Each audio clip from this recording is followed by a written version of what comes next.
सूचना कर देते हैं कि बुलाओ भीड़ इकट्ठी करो। हाँ, बस भीड़ दिखानी है बस। अखिल राजस्थान महिला एवं बाल विकास संयुक्त कर्मचारी महासंघ के बैनर तले लक्ष्मी यादव जो प्रदेश अध्यक्ष हैं और छोटेलाल बुनकर जी जो संस्थापक अध्यक्ष हैं, उनके नेतृत्व में आज हजारों आंगनबाड़ी वर्कर्स ने, यानी जिनमें कार्यकर्ता, सहायिका, आशा सहयोगिनी और साथिन शामिल है, यहाँ पर जयपुर में नेहरू गार्डन से लेकर और निदेशालय तक पैदल मार्च किया है।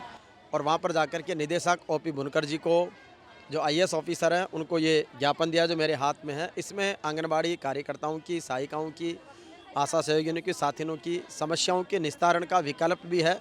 और जो 15 दिन बाद में बजट सरकार का आ रहा है राजस्थान का, उसमें इन आंगनबाड़ी वर्कर्स का मानदेय बढ़ाने, इनको परमानेंट करने, इनके साथ ही इनके काम में शिथिलता देने, इनको छुट्टियों का प्रावधान करने, पेंशन देने जैसे प्रावधान करने को लेकर के बड़ा शक्ति प्रदर्शन हुआ है। और इस अवसर पर बड़ी संख्या में पूरे राजस्थान के सब जिलों से बसें भर भर कर हमारी आंगनबाड़ी महिला शक्ति आई है। तो इतनी बड़ी तादाद में महिला शक्ति जिसने यहाँ पर इकट्ठी होकर के और वहाँ से पैदल मार्च करके लगभग आधा 1 किलोमीटर का पैदल मार्च करके और निदेशालय में जाकर के अपनी बात रखी है। पूरे अनुशासित रूप से ये महिलाएं जो समाज में जिस कहते हैं कि सृष्टि का जहाँ से सृजन होता शिशु का, उसकी देखभाल से लेकर संपूर्ण महिला शक्ति के संरक्षण को लेकर के और समाज की जो आधारभूत स्थिति है उसको मजबूत करने का कार्य करती है। तो ऐसी स्थिति में इन महिलाओं को उचित मानदेय मिलना चाहिए, परमानेंट किया जाना चाहिए। जैसे अन्य कार्मिकों के वेतन भत्ते, पेंशन है, वो सारी चीज़ें भी इनकी हो, ये इनकी जायज़ मांग है। इसको लेकर के सरकार को बताया गया है, मुख्यमंत्री के नाम पे ज्ञापन दिया गया है और उम्मीद की जा रही है कि शायद इस बजट में मानदेय भी बढ़ाएंगे और जो दूसरी मांगें महिलाओं ने रखी है उन मांगों पर भी सरकार विचार करेगी। निश्चित रूप से आंगनबाड़ी कार्यकर्ताओं की, आंगनबाड़ी वर्कर्स की ये जो एकता है वो अपने आप में बहुत गजब की है। जिस तरीके से कार्यकर्ताओं को जो वेतन है वो बढ़ाए जाने की बात है, क्योंकि सरकार ने अपने जो बजट घोषणा पत्र था या जो चुनावी घोषणा पत्र था उस दोनों में ही इन आंगनबाड़ी कार्यकर्ताओं को, वर्कर्स को परमानेंट किए जाने का भी और भत्ता बढ़ाए जाने का भी प्रोविज़न उसमें किया हुआ है। लेकिन अब सरकार उस वादे को निभा नहीं रही है, केवल आश्वासन मिल रहा है। तो इसको लेकर के ये सब है। तो आज अभी निदेशक महोदय को ज्ञापन देने के बाद में सीएमओ में उनकी मीटिंग है अभी 2:30 बजे। तो उम्मीद की जा रही है कि शायद इस ज्ञापन पर वहाँ पर डिस्कशन होगा। और उन्होंने कहा है कि जो महिलाओं को पुराने 4-5 साल पहले मोबाइल दिए थे अब वो भी रिवाइज़ किए जा रहे हैं, नए मोबाइल देने पर भी टेंडर हुआ है। इसके अलावा मानदेय बढ़ाने को लेकर के भी सरकार को प्रस्ताव भेजा गया है।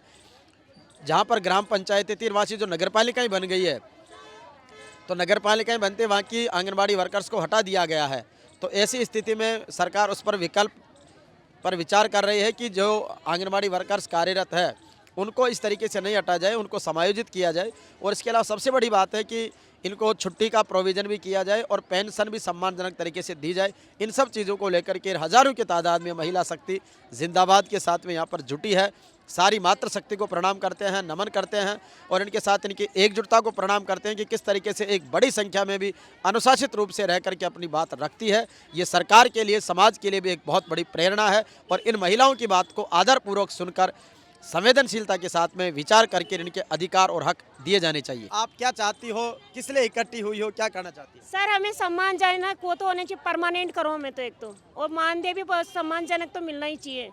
हमेशा आश्वासन देते हो, कुछ भी नहीं होता हमारे साथ।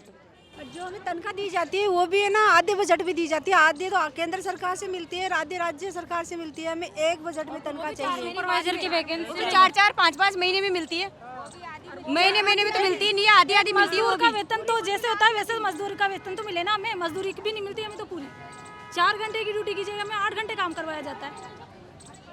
काम भी तो दुनिया भर का है ना, पूरा काम करते हैं।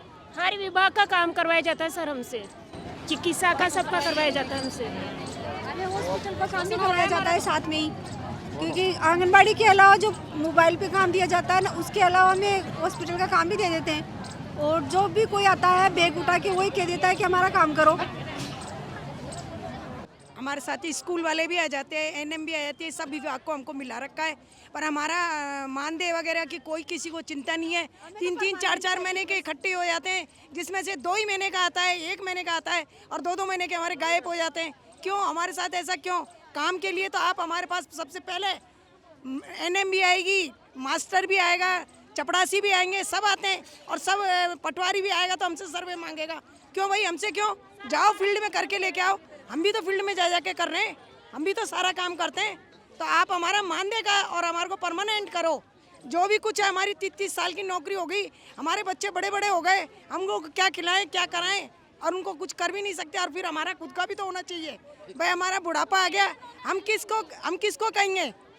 तो हमारा पेंशन का जरूर होना चाहिए, पेंशन हमारा लागू होना चाहिए। पूरी तरह से हमारा शोषण ही हो रहा है यहाँ पर। सर कहा जाए तो महिला शक्ति नारी शक्ति कुछ नहीं है सरकार की नजर में, बस दिखावा है। हमारा शोषण होता है, कोई भी अधिकारी आते हैं हमसे काम करवाते हैं, जैसे वो होता है ना चपरासी, उस वैसी वैल्यू बना रखी है हमारी। कुछ नहीं है, पेमेंट टाइम पे जमा नहीं किया जाता, करने लगे तो आधा पेमेंट देते, आधा करते हैं। बात है जहाँ भीड़ इकट्ठी और क्या होती है, आंगनबाड़ी वालों को बुलाया जाता है। बस कहीं भीड़ इकट्ठी करनी होती है ना तो सब बुला लो, एलएस हमारी एलएस को सूचना कर देते हैं कि बुलाओ भीड़ इकट्ठी करो। यूनिफॉर्म आ हाँ, जाओ, बस भीड़ दिखानी है बस सर। क्या है हमारी ऑनलाइन काम करवाते हैं, कोई हमारी मांगों पे ध्यान भी नहीं देता है। इतनी बार नारी शक्ति जिंदाबाद, नारी शक्ति जिंदाबाद, परमानेंट करो हमारी मांगे पूरी करो, हमारी मांगे पूरी करो। दिल्ली हो या राजस्थान, सबका वेतन एक समान। दिल्ली हो या राजस्थान, सबका वेतन एक समान।